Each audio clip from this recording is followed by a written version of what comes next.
Hello students, this is Abhishek Karma and welcome to our channel विद्यास थलीवाले sir. So students, आज हम आपके लेकर आए हैं एमपी बोर्ड क्लास 10th का सिविक्स का फर्स्ट चैप्टर यानी कि ओवरऑल एसएससी का chapter number 12 the Indian constitution का सेकंड वीडियो लेक्चर। जी हाँ, इसके पहले द इंडियन कॉन्स्टिट्यूशन के हम ऑलरेडी वन वीडियो लेक्चर ला चुके हैं जिसमें हमने कॉन्स्टिट्यूशन के इंट्रोडक्टरी पार्ट को देखा कि कॉन्स्टिट्यूशन क्या होता है, कॉन्स्टिट्यूशन की डेफिनेशन, कॉन्स्टिट्यूशन का कॉन्सेप्ट और साथ ही साथ हमने कॉन्स्टिट्यूशन की नीड भी पढ़ी।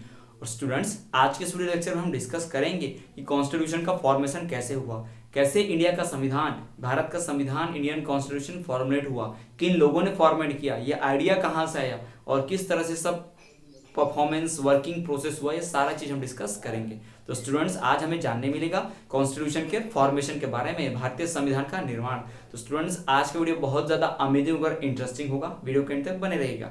चलिए बिना कोई समय गवाए आज के इस अमेजिंग वीडियो को हम शुरू करते हैं।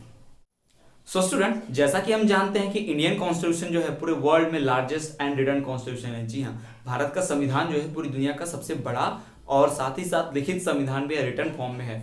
हमारे कॉन्स्टिट्यूशन बनाने का आइडिया कहाँ से लिया गया? तो कई सारे कंट्रीज से। जी हाँ, हमारे कॉन्स्टिट्यूशन में कई सारे ऐसे प्रोविजंस हैं जो दूसरी कंट्री के कॉन्स्टिट्यूशन से इंस्पायर है। जैसे कि हमने डायरेक्टिव प्रिंसिपल जो है आयरलैंड के कॉन्स्टिट्यूशन से इंस्पायर किया है। साथ ही साथ जो फंडामेंटल राइट्स है वो यूनाइटेड स्टेट्स ऑफ अमेरिका से इंस्पायर्ड है। और तो और जो फेडरेशन ऑफ स्टेट्स है वो दूसरी कंट्रीज से भी इंस्पायर है, जैसे कि कनाडा। इन कंट्रीज से हमने फेडरेशन ऑफ स्टेट्स यानी कि फेडरल फॉर्म ऑफ गवर्नमेंट जैसा प्रोविजन अपने कॉन्स्टिट्यूशन में रखा है। यानी कि हम कह सकते हैं कि इंडियन कॉन्स्टिट्यूशन जो है वो पूरे वर्ल्ड के जितने भी कॉन्स्टिट्यूशंस है उसमें से एक बेस निकाल कर उसे लिखा गया है। तो स्टूडेंट्स, ये बात की हमने कि हमारे कॉन्स्टिट्यूशन का जो फॉर्मेशन है वो कैसे, उसका बेस क्या है, उसका प्रोविजंस कहाँ से ले गए हैं। तो हमारे कॉन्स्टिट्यूशन को बनाने के लिए दूसरे कॉन्स्टिट्यूशन के प्रोविजंस को लिया गया, यानी दुनिया के जितने भी कॉन्स्टिट्यूशन थे उसमें जो जो अच्छी बातें थी या अच्छा फंक्शन या सिस्टम था उसे एडॉप्ट किया गया और same to same as it is adopt नहीं किया गया, उसे अपने कंट्री के हिसाब से मैनिपुलेट चेंज करके हमने अपने हिसाब से उसे बदल कर कन्वर्ट कर कर हमारी कंट्री के लोगों के लिए क्या अच्छा रहेगा उस हिसाब से हमने उसे चेंज किया, उसके बाद उसे एडॉप्ट किया और अपने कॉन्स्टिट्यूशन में शामिल किया। तो स्टूडेंट्स, हमारे कॉन्स्टिट्यूशन को बनाने में जिसका सबसे इंपॉर्टेंट रोल रहा वो है कॉन्स्टिट्यूशन असेंबली। जी हाँ, कॉन्स्टिट्यूएंट असेंबली जिसमें 299 मेंबर्स थे, उन्होंने ही भारत का संविधान निर्माण करने में सहायता की है। हम उसी कॉन्स्टिट्यूशन असेंबली के बारे में पढ़ने जा रहे हैं। तो चलिए देखते हैं कि क्या है ये कॉन्स्टिट्यूएंट असेंबली। ये कॉन्स्टिट्यूएंट असेंबली जो है ये क्या है? इंडियन कॉन्स्टिट्यूशन को ड्राफ्ट किया इसने। ड्राफ्ट किया का मतलब होता है डॉक्यूमेंट्स को, रूल्स एंड रेगुलेशन को लिखकर एक जगह पर इकट्ठा करना, एक बुक का रूप देना। ठीक है, तो इंडियन कॉन्स्टिट्यूशन जो है एक रूल्स एंड रेगुलेशन का डॉक्यूमेंट है। उसे ड्राफ्ट करना मतलब उसे लिखना और एक जगह पर इकट्ठा करना, ये किसने किया है? तो कॉन्स्टिट्यूएंट असेंबली ने किया है। या हम कह सकते हैं कि कॉन्स्टिट्यूशन को बनाने का, कॉन्स्टिट्यूशन के निर्माण का काम किसका है? कॉन्स्टिट्यूएंट असेंबली का। उन्होंने ही कॉन्स्टिट्यूशन बनाया है। दूसरा, form on the basis of cabinet mission 1946। और ये कॉन्स्टिट्यूएंट असेंबली बनने का आइडिया किसका था? This was based on the cabinet mission 1946। जी 1946 में ब्रिटेन से एक ग्रुप आया था, कैबिनेट मिशन जिसे कहा जाता है। उस ग्रुप ने बताया था कि कॉन्स्टिट्यूशन ऐसे बनाओ, इस तरह से वर्क करो, ये सारी चीजें सजेशंस आइडियाज उन्होंने दिए थे। तो उसी बात को लेकर कॉन्स्टिट्यूएंट असेंबली फॉर्म हुई और इस कॉन्स्टिट्यूएंट असेंबली को फॉर्म करने में सबसे इंपॉर्टेंट रोल रहा है कैबिनेट मिशन 1946 का। तो स्टूडेंट्स, आपको ध्यान क्या रखना है कि इंडियन कॉन्स्टिट्यूशन का फॉर्मुलेशन किसने किया है? कॉन्स्टिट्यूएंट असेंबली ने। और एक कॉन्स्टिट्यूएंट असेंबली को बनाया किसने है? तो इस कॉन्स्टिट्यूएंट असेंबली को बनाया है कैबिनेट मिशन 1946 ने। जी हाँ, इन्हीं के आइडिया पे, इन्हीं के बेसिस पर कॉन्स्टिट्यूएंट असेंबली फॉर्म हुई थी और इस कॉन्स्टिट्यूएंट असेंबली में टोटल 299 मेंबर्स थे। तो स्टूडेंट्स, हम डिटेल में भी डिस्कस करेंगे कि ये कॉन्स्टिट्यूएंट असेंबली क्या है, कैसे इसका इलेक्शन हुए, सारा कुछ हम फर्दर डिटेल में स्टडी करेंगे। लेकिन उससे पहले हम बात कर लेते हैं एक बार कैबिनेट मिशन 1946 की, कि कैबिनेट मिशन 1946 है क्या, क्या हुआ इसमें, कैसे इसका फॉर्मेशन हुआ है, क्या हुआ है। देखिए, it was a delegation. Delegation मतलब होता है दल, ग्रुप है। क्या है? दल है, ग्रुप है। It was a delegation comprising 3 members of British cabinet. जी हाँ, ब्रिटिश कैबिनेट के 3 मेंबर्स का एक ग्रुप था। स्टूडेंट्स, आपको मैं बैकग्राउंड बताते हैं। जब इंडिया 1947 में आजाद होने वाला था तो उसके पहले ही सभी को पता था, प्लान पहले से बन चुके थे। 1945 के बाद से 1946 में ही प्लानिंग कर ली गई थी कि इंडिया को 1947 में इंडिपेंडेंट दे दी जाएगी। लेकिन आजाद होने से पहले भारत को क्या करना होगा? कुछ सिस्टम फंक्शन खुद सिखाने होंगे, यानी एडमिनिस्ट्रेशन उनको आना चाहिए। भारत जो है वो आजाद देश नहीं रहा, तो उसे आजाद जब हो रहा है तो आजाद देश को संभालना आना चाहिए। तो ब्रिटिश गवर्नमेंट ने क्या किया, इंडियंस की हेल्प करने के लिए, उनका बहाना तो था कि इंडियंस को फिर से वो लोग कंट्रोल करें, लेकिन उन्होंने हेल्प करने के बहाने से, डायरेक्शन देने के बहाने से क्या किया, एक ग्रुप बनाया 3 मेंबर्स का और कहा कि ये 3 मेंबर्स का ग्रुप है, आप इन्हें लेकर जाइए, ये आपको सिखाएंगे कॉन्स्टिट्यूशन कैसे बनाते हैं। इंडिया पहली बार कॉन्स्टिट्यूशन होने जा रहा था, इसके पहले मुगलों का रूल था और उसके पहले मोनार्की चलती थी कंट्री में, यानी कभी भी रिपब्लिक या डेमोक्रेटिक नहीं हुई थी कंट्री। तो डेमोक्रेटिक और रिपब्लिक कंट्री बनने के लिए हमें ऐसी कंट्री का एक्सपीरियंस चाहिए था, ऐसी कंट्री का गाइडेंस चाहिए था जो पहले से डेमोक्रेटिक और रिपब्लिक रही हो, जिससे संविधान बनाने का अनुभव, एक्सपीरियंस हो। तो इसीलिए ब्रिटिश गवर्नमेंट ने क्या किया, अपने 3 मेंबर्स को, अपने पार्लियामेंट से 3 मेंबर्स को भेजा कि वो जाएं और इंडियंस को सजेस्ट करें कि कैसे कॉन्स्टिट्यूशन बनाते हैं। कॉन्स्टिट्यूशन बनाने के पहले ग्रुप बनाना होता है, सारा आइडियाज इन लोग का था। तो चलिए हम देखते हैं क्या हुआ। It was a cabinet mission 1946 क्या है, इट वाज ए डेलीगेशन, ये ग्रुप था, दल था, टीम कह सकते हैं हम, comprising 3 members of British cabinet. जी हाँ, ब्रिटिश कैबिनेट के 3 मेंबर्स ने मिलकर एक ग्रुप बनाया जिसे कहा गया कैबिनेट मिशन 1946। ये ग्रुप कहाँ आया, इंडिया आया। इनके कहने पर ही इन कॉन्स्टिट्यूएंट असेंबली के मेंबर्स को चुना गया। जी हाँ, इन्होंने बताया कि पहले आप कॉन्स्टिट्यूएंट असेंबली चलो, फिर ड्राफ्टिंग कमेटी चुनो, फिर ये लोग मिलकर कॉन्स्टिट्यूशन लिखेंगे, फिर ये इसको सजेस्ट करेंगे, ठीक करेंगे और अच्छे से, और फिर उसके बाद कॉन्स्टिट्यूशन को फाइनल बना देंगे। तो ऐसा इनके आइडिया पे ही कॉन्स्टिट्यूशन बनने की प्रोसेस हुई है, इनके आइडिया पे, कैबिनेट मिशन 1946 के मेंबर्स के आइडिया पे, ठीक। On their suggestion, members of Constituent Assembly were elected in July 1946. जब ये कैबिनेट मिशन 1946 इंडिया में आया तो इन्होंने सजेशन दिया कि कॉन्स्टिट्यूशन बनाने के लिए सबसे पहले एक ग्रुप बनाओ जो कॉन्स्टिट्यूशन लिखेगा। कॉन्स्टिट्यूशन अपने आप नहीं बन जाता, उसे बनाने वाले चाहिए, जिन्हें थोड़ा सा नॉलेज हो, एक्सपीरियंस हो, है ना। तो उन लोगों ने सजेशन दिया कि क्या करो, पहले आप ये ग्रुप बनाओ, यानी इस कैबिनेट मिशन वालों ने सजेस्ट किया पहले आप कॉन्स्टिट्यूशन असेंबली बनाओ। तो on their suggestion members of constituent assembly were elected in July 1946। और इस कैबिनेट मिशन 1946 के कहने पर हम इंडियंस ने क्या किया, कॉन्स्टिट्यूएंट असेंबली एक ग्रुप सिलेक्ट कर लिया 1946 में, जुलाई 1946 में ग्रुप सिलेक्ट किया जिसमें 292 मेंबर्स थे और साथ ही साथ उसमें और 93 मेंबर्स को इंक्लूड किया गया था, उसकी बात हम बाद में करेंगे। तो पहले जुलाई 1946 में 292 मेंबर्स को सिलेक्ट किया गया जिसे क्या कहा गया, कॉन्स्टिट्यूएंट असेंबली कहा गया, ठीक। और लेकिन जब तक कॉन्स्टिट्यूशन नहीं बना, तो स्टूडेंट बहुत अच्छा सवाल है कि जब तक कॉन्स्टिट्यूशन नहीं बना था, इंडिया तो 1947 में आजाद हो गया, लेकिन कॉन्स्टिट्यूशन बनना कब से हुआ, तो कॉन्स्टिट्यूशन बनना स्टूडेंट्स एक बहुत ही अच्छा और एक डाउटफुल क्वेश्चन अराइज होता है कि इंडिया तो 1947 में इंडिपेंडेंट हुआ, लेकिन इंडिया का कॉन्स्टिट्यूशन बना 1950 में, तो ये 3 साल तक रूल कैसे चला, यानी बिना कॉन्स्टिट्यूशन के इंडिया का रूल कैसे चला। जब कॉन्स्टिट्यूशन बना ही नहीं था तो इन 3 सालों तक कैसे रूल्स रेगुलेशन चलते रहे, कैसे प्राइम मिनिस्टर सिलेक्ट हो गए, कैसे दूसरे मिनिस्टर्स लीडर्स को सिलेक्ट कर लिया गया बिना इलेक्शन करवाए, बिना किसी कॉन्स्टिट्यूशन के, बिना किसी संविधान के। चलिए हम उसी बात को जानते हैं कि जब तक हमारा भारतीय संविधान नहीं बना और लागू नहीं हो गया, until the formation and enactment, बनना और लागू होना, इनएक्टमेंट मतलब क्या, लागू होना, यानी कि पावर में आना। तो जब तक हमारा कॉन्स्टिट्यूशन बना नहीं था और पावर में नहीं आया था, until the formation and enactment of constitution the country was administrated on the basis of government of India act 1935। जी हाँ, हमारा देश किस बेस पे चल रहा था, किससे हमारे देश का शासन चल रहा था, on the basis of government of India act 1935। जी हाँ, गवर्नमेंट ऑफ इंडिया एक्ट 1935 के बेस पर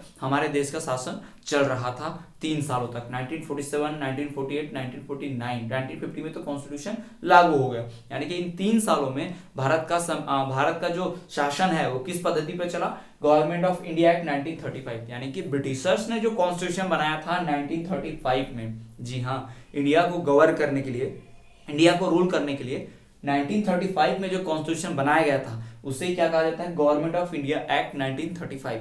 उसी के बेस पर क्या हुआ है, हमारा भारत का संविधान चला है, उसी के बेस पे हमने क्या किया है, रूल किया है। और हमारे कंट्री में इसी तरह से सारे इलेक्शंस, मिनिस्टर्स का सिलेक्शन, ये सब कुछ 1935 के कॉन्स्टिट्यूशन के हिसाब से होता रहा। तो बहुत अच्छा जवाब आपको समझ में आ गया होगा। देखिए स्टूडेंट्स, आपको अगर फिर से कभी सवाल पूछा जाए कि एक लॉजिकल क्वेश्चन है कि 1947 में तो इंडिया आजाद हो गया और कॉन्स्टिट्यूशन बना 1950 में, तो ये 3 सालों तक रूल कैसे चला, यानी 1947 से 1950 के बीच इंडिया का रूल कैसे चला बिना कॉन्स्टिट्यूशन के।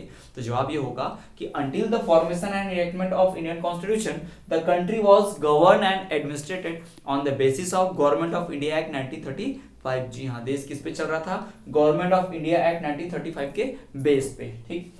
और तो और ये जो सारे लोग थे कॉन्स्टिट्यूएंट असेंबली के, इतने लोग 292 मेंबर्स कॉन्स्टिट्यूएंट असेंबली के जो लोग थे किसके द्वारा चुने गए थे, they were elected by then provincial assembly members, यानी उस वक्त की जो प्रोविंशियल असेंबली चलती थी, यानी कि उस वक्त जो क्या कह सकते हैं हम राज्यसभा होता था या उस वक्त की जो पार्लियामेंट होती थी उसमें जो मेंबर्स थे उन लोगों के कहने पर सिलेक्शन हुआ था किनका, इन लोगों का जो भी कॉन्स्टिट्यूएंट असेंबली के थे। यानी कॉन्स्टिट्यूएंट असेंबली को चुनने के लिए कोई इलेक्शन ज्यादा नहीं हुए, उन्हें इलेक्ट किया किन लोगों ने, उन लोगों ने जो उस वक्त नेता बने हुए थे पहले से ही, जो एमपीज एमएलए थे किसके, ब्रिटिशर्स के जमाने में, यानी ब्रिटिशर्स के समय में जो चुनाव जीते थे वही लोग, यानी इंडियन पीपल ही लोग थे, वो भी उन्होंने ही इलेक्ट किया था इनको। तो ये कॉन्स्टिट्यूएंट असेंबली मेंबर जो थे ये अपने अपने अलग अलग फील्ड से थे, कोई फ्रीडम फाइटर था, एक्सपीरियंस था, है ना, ये सारे लोग अपने अपने क्षेत्र में, अपने अपने रीजन में, अपने अपने फील्ड में बहुत ही एक्सपर्ट और जाने माने फेमस हस्तियां थी, है ना, ये सारे लोग। तो इन्हीं के बेस पर क्या हुआ है, हमारा कॉन्स्टिट्यूशन फॉर्म हुआ है। तो स्टूडेंट्स आपके सामने यहाँ दो बातें हमने क्लियर कर दी,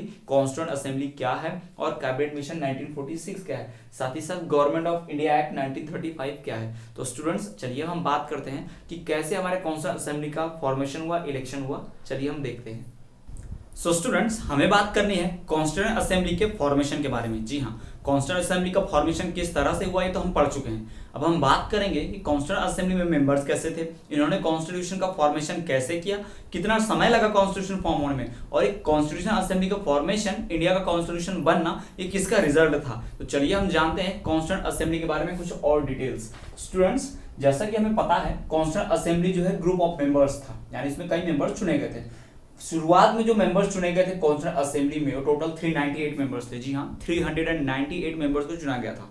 स्टूडेंट्स आपकी जानकारी के लिए हम आपको बता दें कि इंडिया जब आज़ाद हुआ 1947 में, इंडिया जब इंडिपेंडेंट हुआ तो बहुत सारे स्टेट्स ऐसे थे, बहुत सारे राज्य प्रिंसली स्टेट्स ऐसे थे जो इंडिया में मर्ज नहीं हुए थे। जी हाँ, वो इंडिपेंडेंटली रिमेन करते थे। यानी जब इंडिया आज़ाद हुआ 1947 के समय तो बहुत सारे स्टेट ऐसे थे, कश्मीर, हैदराबाद, है ना, ऐसे स्टेट थे जो दूसरे राजा के अंडर में आते थे। ये इंडिपेंडेंट किंग थे, ये खुद ही रूल करना चाहते थे, लेकिन ब्रिटिशर्स और इंडियन गवर्नमेंट ने मिलकर, इंडियन गवर्नमेंट कहें या उस वक्त की जो भी फ्रीडम फाइटर्स थे उन सभी ने मिलकर कहा कि जो भी राजा मर्ज होना चाहता है इंडिया में या फिर पाकिस्तान में अपनी मर्जी से मर्ज हो सकता है। मैक्सिमम जो प्रिंसली स्टेट थे वो इंडिया में मर्ज हो गए और कुछ जो पाकिस्तान के साथ मर्ज होना चाहते थे वो पाकिस्तान में मर्ज हुए, और कुछ तो इंडिपेंडेंट भी रहे जो मर्ज नहीं होना चाहते, जैसे कि हैदराबाद हो गया और जम्मू एंड कश्मीर हो गया, जो खुद से मर्ज नहीं होना चाहते थे इंडिया में, जो इंडिपेंडेंटली रहना चाहते थे। तो ये कंडीशन भी थी, लेकिन फिर भी इलेक्शन के लिए हर प्रोविंस से, असेंबली से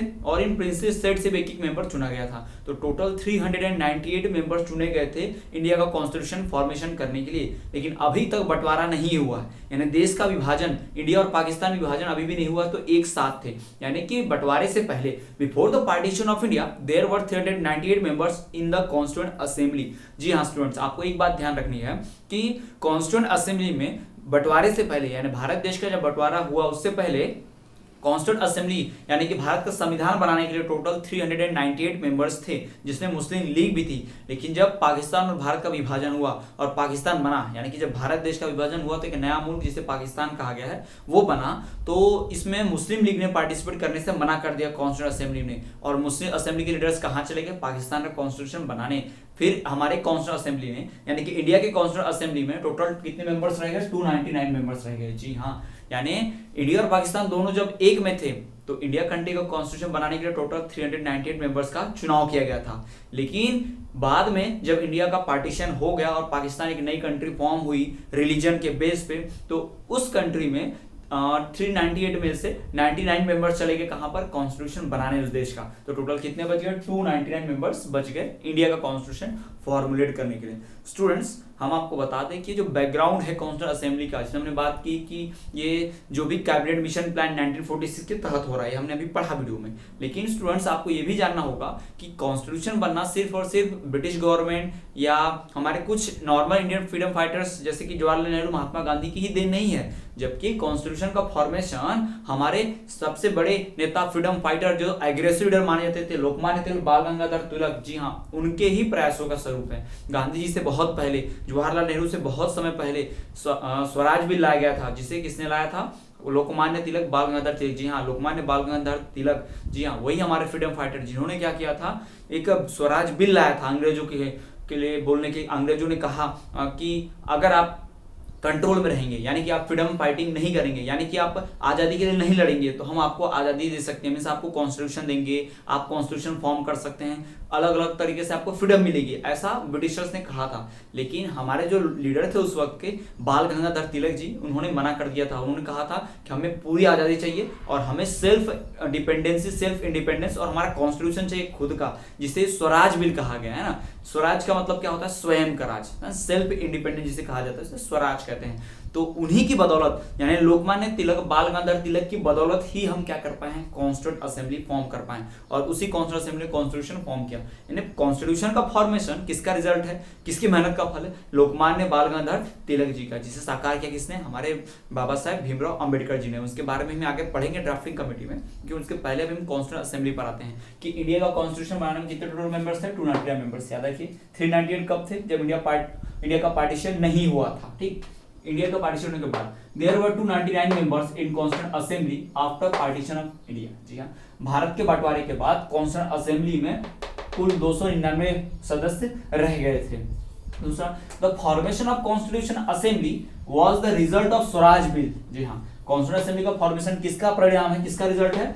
formation of Swaraj bill prepared under direction of Lokmanya Tilak. जी हाँ, लोकमान्य तिलक जी के ही नेतृत्व में स्वराज बिल बना था। उसी बिल की वजह से अंग्रेजों को कॉन्स्टिट्यूशन असेंबली बनाना पड़ा, भारत के लिए संविधान निर्माण के लिए हेल्प करनी पड़ी। यानी कि अंग्रेजों को मजबूर किसने किया संविधान बनाने के लिए? हमारे लोकमान्य तिलक, बाल गंगाधर तिलक जी। हाँ, जिन्हें आप बहुत अच्छे से जानते हैं। ये वही लीडर हैं जिन्होंने गणेश चतुर्थी की शुरुआत कराई है। जी हाँ स्टूडेंट्स, एक फन फैक्ट, नॉलेज फैक्ट है कि महाराष्ट्र में जो गणेश चतुर्थी बहुत फेमस है, इतना है ना, जो गणेश चतुर्थी होती है उसे शुरुआत करने का, इस तरह से सार्वजनिक तौर पे मनाने का जो फेस्टिवल है, किसने शुरुआत करा? इन्हीं नहीं, लोकमान्य बाल गंगाधर तिलक ने ही शुरू करवाया था। ठीक, इन्होंने ही वो स्लोगन दिया था, है ना, स्वतंत्रता मेरा जन्मसिद्ध अधिकार है और मैं उसे लेकर रहूंगा, freedom is my birth right and I shall have it, है ना, इन्होंने कहा था। ये उनका फेमस स्लोगन है, स्वतंत्रता मेरा जन्मसिद्ध अधिकार है और मैं इसे लेकर रहूंगा, freedom is my birth right and I shall have it, ये कहा था लोकमान्य तिलक बाबू, है ना। तो आपको ध्यान रखना, इन्हीं के रिजल्ट की वजह से, इन्हीं की मेहनत की वजह से क्या आया है? कॉन्स्टिट्यूशन असेंबली प्रिपेयर हुई है, कॉन्स्टिट्यूशन असेंबली रेडी हुई है क्या बनाने के लिए? कॉन्स्टिट्यूशन बनाने के लिए। तीसरी बात, इस कॉन्स्टिट्यूशन असेंबली बन जाने के बाद 299 मेंबर्स थे।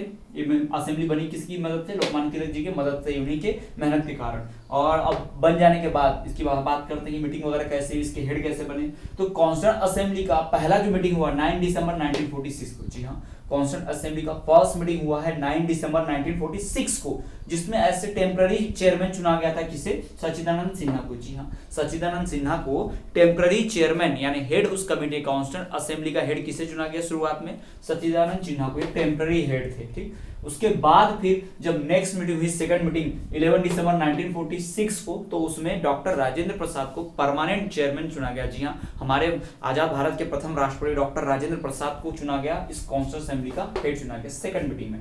पहली मीटिंग कब हुई है? 9 दिसंबर 1946 को, which was headed by Sachchidanand Sinha, temporary head Sachchidanand Sinha. Second meeting was held on 11 December 1946 in which doctor Rajendra Prasad was elected as a permanent chairman. तो सेकंड मीटिंग किसकी लीडरशिप में हुई थी? डॉक्टर राजेंद्र प्रसाद की, इसमें है ना, लीडरशिप में। और पहली मीटिंग किसकी लीडरशिप में हुई थी? डॉक्टर सच्चिदानंद सिन्हा, सच्चिदानंद सिन्हा जी की। तो आपको ध्यान का रखना है, क्वेश्चन आपको एग्जाम में पूछा जा सकता है, ऑब्जेक्टिव में आ सकते हैं, वन वर्ड में आ सकता है कि जो भी मीटिंग हुई है कॉन्स्टिट्यूंट असेंबली की, उसको पहले हेड किसने किया? तो सच्चिदानंद सिन्हा ने। फर्स्ट मीटिंग कब हुई? 9 दिसंबर 1946, headed by Sachchidanand Sinha. Second meeting was held on 11 दिसंबर 1946 and headed by doctor Rajendra Prasad. He was elected as the permanent chairman. ठीक, अब हम बात करते हैं कि मीटिंग कब कब हुई, कैसे हुई। Over the period of 2 years 11 months and 18 days। जी हाँ, 2 साल 11 महीने 18 दिन। जी हाँ, टोटल 2 साल 11 महीने और 18 दिन लगे थे भारत का संविधान बनाने में। 2 साल 11 महीने और 18 दिन तक टोटल 166 मीटिंग हुई, 166 बार मीटिंग्स की गई और 11 कन्वेंशंस किए गए। जी हाँ, इतने सारा मीटिंग, इतने सारे कन्वेंशंस बुलाए गए, उसमें 2 साल 11 महीने और 18 दिन लग गए। तो इतनी मेहनत के बाद हमारा कॉन्स्टिट्यूशन क्या हुआ? प्रिपेयर हुआ। इतनी मेहनत के बाद हमारा कॉन्स्टिट्यूशन रेडी हुआ, अभी लागू नहीं हुआ, अभी सिर्फ रेडी हुआ है। 2 साल 11 महीने 18 दिन। अक्सर स्टूडेंट्स एग्जाम में पूछा जाता है, किसी कॉम्पिटिटिव एग्जाम में जनरल नॉलेज के रूप में सवाल पूछा जाता है कि भारतीय संविधान के निर्माण में कितना समय लगा, तो हमें बताना है टोटल 2 साल 11 महीने और 18 दिन। जी हाँ, टोटल कितना लगा है? 2 साल 11 महीने 18 दिन, 2 years 11 months and 18 days। तो लगभग 3 साल का समय लग गया किसे बनाने में? हमारे देश का संविधान बनाने में। क्योंकि हमारे देश का संविधान रिटन है और लार्जेस्ट है, दुनिया का सबसे बड़ा कॉन्स्टिट्यूशन, बड़ा संविधान कौन सा है? इंडिया का ही, इसलिए इतना समय भी लगा। ठीक, the new constitution was adopted on 26 November 1949 and finally enacted on 26 जनवरी 1950। जी हाँ, जो हमारा संविधान है वो बनकर तैयार हो गया था कब? 26 नवंबर 1949, 26 नवंबर 1949 को ही। जी हाँ, हमारा कॉन्स्टिट्यूशन 26 नवंबर 1949 को ही बनकर तैयार हो गया था, लेकिन उसे लागू किया गया। इट वाज इनेक्टेड ऑन 26 जनवरी 1950। जी हाँ, अगले साल 26 जनवरी 1950, जिस दिन हम गणतंत्र दिवस मनाते हैं, उसी वजह से कि संविधान लागू हुआ है, इंडिया रिपब्लिक हुआ है, उसी वजह से। तो स्टूडेंट्स आपको ध्यान क्या रखना है कि हमारा कॉन्स्टिट्यूशन बन के तैयार हुआ है 26 नवंबर 1949 को, जिसे लागू कब किया गया है? 26 जनवरी 1950, 26 जनवरी 1950 को। और कॉन्स्टिट्यूशन बनने में टोटल कितना समय लगा? 2 years 11 months and 18 days, 2 साल 11 महीने और 18 दिन, जिसमें 166 मीटिंग्स हुई और 11 कन्वेंशंस हुए, तब जाके हमारी मीटिंग कंप्लीट हुई, हमारा कॉन्स्टिट्यूशन बना। और टोटल मेंबर्स कितने थे? 299 मेंबर्स थे। तो स्टूडेंट यहाँ पर फैक्ट्स जो है आपके सामने है, आपको क्या ध्यान रखना है? कितने मेंबर्स थे? टोटल 299 मेंबर्स थे। पहली मीटिंग जो हेल्ड हुई है ना, वो मीटिंग के लीडर कौन थे? डॉक्टर सच्चिदानंद सिन्हा। अब ये मीटिंग कब हुई है? 9 दिसंबर 1946 को हुई है, जिसको हेड किया सच्चिदानंद सिन्हा ने। तीसरा फैक्ट, दूसरी मीटिंग कब हुई है? 11 दिसंबर 1946 को, जिसे हेड किया किसने? डॉक्टर राजेंद्र प्रसाद, जो परमानेंट चेयरमैन चुने गए थे इस कमेटी के। ठीक, और उसके बाद आप जान सकते हैं कि समय कितना लगा है, तो 2 साल 11 महीने 18 दिन, टोटल 166 मीटिंग हुई है और 11 कन्वेंशंस हुए। इसके बाद 26 नवंबर 1949 को ये कॉन्स्टिट्यूशन अडॉप्ट कर लिया गया था, कंप्लीट हो गया था, रेडी हो गया था, और 26 जनवरी 1950 को इसे इनैक्ट यानी लागू कर दिया गया था। तो स्टूडेंट्स, सवाल है आपसे हमारा कि why the constitution was enacted on 26 जनवरी 1950। जी हाँ, अक्सर आपने सुना होगा कि 26 जनवरी 1950 को हमारा संविधान लागू हुआ था, तो हम रिपब्लिक डे मनाते हैं। तो सवाल यह है मेरा आपसे कि 26 जनवरी को ही क्यों लागू हुआ था? आप लोग कमेंट करके जवाब दीजिए कि क्यों, अपने अपने जवाब दीजिए कि 26 जनवरी को क्यों लागू किया गया, 1 जनवरी क्यों नहीं किया गया, 27 जनवरी क्यों नहीं किया गया, क्यों एक ही उस 26 स्पेशल डे को ही चुना गया? इसके आप जवाब कमेंट में दे दीजिए, हम आपके जवाब का सही या गलत रिप्लाई जरूर करेंगे। तो चलिए स्टूडेंट्स, इतना आपने डेटा जान लिया कॉन्स्टिट्यूएंट असेंबली के बारे में।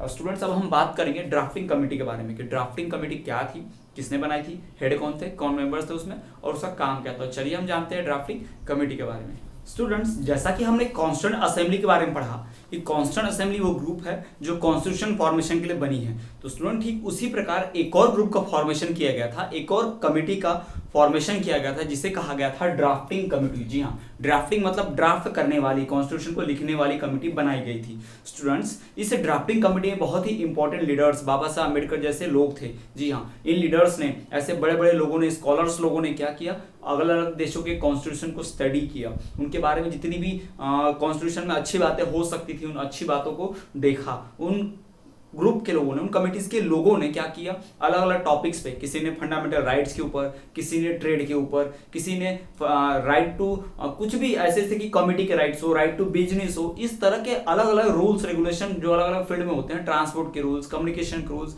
इस सारे रूल्स रेगुलेशन, नियम कानून को स्टडी किया अलग अलग कंट्री के कॉन्स्टिट्यूशन से, और फिर हमारी कंट्री के लिए जो सुटेबल लगा, इन्होंने अपना अपना रिपोर्ट प्रिपेयर किया इन कमेटी वालों ने। तो चलिए स्टूडेंट, हम पढ़ेंगे कि क्या थी ड्राफ्टिंग कमेटी, इसमें कैसी कमेटी फॉर्म हुए थे, कैसी कैसी सब कमिटीज थे, इसके हेड कौन थे, और इसने क्या हेल्प की है कॉन्स्टिट्यूशन बनाने में। तो देखिए स्टूडेंट्स, ड्राफ्टिंग कमेटी जो है, इसके अंडर, इस ड्राफ्टिंग कमेटी के अंडर पहले ही 10 सब कमिटीज बनाई गई। जी हाँ, 10 सब कमिटीज बनाई गई related to matter of procedure. Matter of procedure का मतलब क्या होता है? जिस प्रोसेस से वर्क होगा किसी भी कार्य, जैसे देश में ये कार्य ऐसा होता है, जैसे एजुकेशन का सिस्टम होता है देश में, तो एजुकेशन का सिस्टम कैसा होगा ये डिसाइड करेंगे ये लोग। यानी किसी भी देश में हर काम को करने का तरीका, यानी मैटर ऑफ प्रोसीजर जो होगा, रूल्स एंड रेगुलेशन, अपने कंट्री में, इंडिया में, वो कौन डिसाइड कर रहे थे? 10 सब कमिटीज। इन 10 सब कमिटीज ने दुनिया के अलग अलग देशों का कॉन्स्टिट्यूशन पढ़ा, इंडिया के सोशल बैकग्राउंड कंडीशन को देखा और डिसाइड किया, सजेशन दिया, अपनी रिपोर्ट दी कि इंडिया में कोई भी काम इस तरीके से होने चाहिए, एजुकेशन का काम इस तरीके से होना चाहिए, हेल्थ के काम इस तरीके से होना चाहिए, बिजनेस के काम इस तरीके से होना चाहिए। सारी चीजें जो है, मैटर ऑफ प्रोसीजर कौन डिसाइड कर रहा था? ये 10 सब कमिटीज डिसाइड कर रही थी। ठीक, दूसरा, 8 और सब कमिटीज बनाई गई थी। 8 sub committees were more form related to matter of facts. जी हाँ, फैक्ट्स के आधार पर, सबूतों के आधार, तथ्यों के आधार पर बनाए गए थे। यानी ये सब कमिटी डिसाइड करती कि ये फैक्ट है, ऐसा ही होता है, ऐसा होगा हमारे संविधान में। तो कुछ इस तरह से नियम कानून, कैसे कैसे रूल्स होंगे, कैसे कैसे रेगुलेशंस होंगे, इन 10 सब कमिटीज और इन 8 सब कमिटीज ने डिसाइड की, जो किसके अंडर फॉर्म हुई? हमारे ड्राफ्टिंग कमेटी के अंडर। जी हाँ, जब इन 10 सब कमिटीज और 8 सब कमिटीज बन गई थी मैटर ऑफ प्रोसीजर पर, मैटर ऑफ फैक्ट्स पे, तो इन कमिटीज के रिपोर्ट को और सजेशन को फाइनल शेप देने के लिए, यानी इनकी रिपोर्ट्स, इनकी सजेशंस को, एडवाइसेस को एक साथ स्टडी करने के लिए, उसमें सुधार करने के लिए, चेंज लाने के लिए, उसे पढ़ने के लिए, उसे रिवाइज करने के लिए क्या किया गया, एक फॉर्म फाइनल कमेटी फॉर्म की गई, सुपर कमेटी, जो इन दोनों के ऊपर, मतलब इन दोनों से बड़ी कमेटी थी, है ना, जिसे कहा गया क्या, ड्राफ्टिंग कमेटी कहा गया, जिसके लीडर कौन थे, डॉक्टर बाबा साहब भीमराव अम्बेडकर। जी हाँ, under the leadership of doctor Baba Saheb Bhimrao Ambedkar, drafting committee was formed in order to give a final shape to the advices and suggestion of the sub committees. वो सब कमिटीज हैं, जो भी सब कमिटीज दिख रही हैं, मैटर ऑफ प्रोसीजर वाली या मैटर ऑफ फैक्ट वाली, इन सब कमिटीज के आइडियाज को, सजेशंस को एक फाइनल शेप देने के लिए, उसे नियम कानून बनाने के लिए एक न्यू कमेटी फॉर्म की गई, जिसे कहा गया ड्राफ्टिंग कमेटी। ये किसके लीडरशिप में फॉर्म हुई, तो डॉक्टर बाबा साहब भीमराव अम्बेडकर के चेयरमैनशिप में, यानी कि उनकी अध्यक्षता में, चेयरमैनशिप में फॉर्म हुई है। स्टूडेंट्स, ये जो 10 सब कमिटीज है वो मैटर ऑफ प्रोसीजर पर हमने आपको बता दिया, प्रोसीजर, मैटर ऑफ प्रोसीजर क्या है, फिर बताया 8 sub committees matter of fact पे कि कौन कौन से तथ्य होंगे, कौन कौन से कानून नियम बनेंगे, है ना। तो इसी को एक फाइनल शेप देने के लिए, in order to give final shape to एवो सब कमिटीज, इन 18 सब कमिटीज को फाइनल शेप देने के लिए, इनकी बात को, सजेशंस, आइडिया को लागू करने के लिए, समझने के लिए और सही करने के लिए क्या किया गया, एक कमिटी, एक ड्राफ्टिंग कमिटी फॉर्म की गई अंडर द लीडरशिप ऑफ बाबा साहब भीमराव अम्बेडकर। जी हाँ, बाबा साहब भीमराव अम्बेडकर जी जो हैं, उन्हीं की लीडरशिप में ये कमेटी फॉर्म की गई है, वही चेयरमैन थे। तो आपके समझ में आ गया होगा कि कॉन्स्टिट्यूएंट असेंबली के चेयरमैन डॉक्टर राजेंद्र प्रसाद, ड्राफ्टिंग कमेटी के चेयरमैन डॉक्टर बाबा साहब भीमराव अम्बेडकर। तो ये आपको ध्यान रखना है, ये दो चीजें हमारे सामने हैं, दो कमिटीज के हेड हमारे सामने हैं। इन दोनों कमिटीज के हेड के जो रोल है, जिसे प्रोसीजर को जज करना, उसे कंट्रोल करना और पूरा मॉनिटर करना, ठीक। The draft of constitution was submitted to the president of Constituent Assembly on 21st February 1948.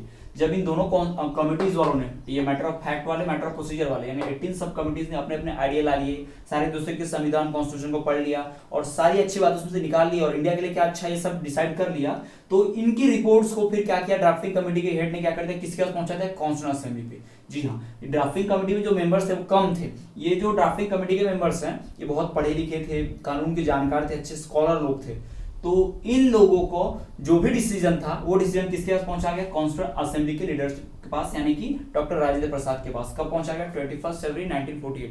फिर कॉन्स्टिट्यूएंट असेंबली वालों ने वहां पर डिटेल डिस्कशन किया कि ड्राफ्टिंग कमेटी वालों ने ये मैटर भेजा है, ये रूल रहने वाला है, क्या रूल ऐसा होगा, चलिए इस रूल में क्या चेंज करने की आवश्यकता है, क्या नहीं चेंज करने की आवश्यकता है, ये सारी बातें इन्हीं ड्राफ्टिंग कमेटी वालों ने डिसाइड की। और बाद में जाके डिटेल डिस्कशन होने के बाद, जब खूब डिटेल डिस्कशन हो गया और पूरी गलतियां निकाल ली गई और अच्छे एक बढ़िया सा सारे सजेशंस आए, यानी कि एक आइडियाज निकला, उसी को रूल्स रेगुलेशन बना देगा और फाइनली हमारा कॉन्स्टिट्यूशन प्रिपेयर होगा। तो स्टूडेंट्स, ये था हमारा कॉन्स्टिट्यूशन प्रिपेयर करने की कहानी। स्टूडेंट्स, आज के वीडियो लेक्चर में इतना ही।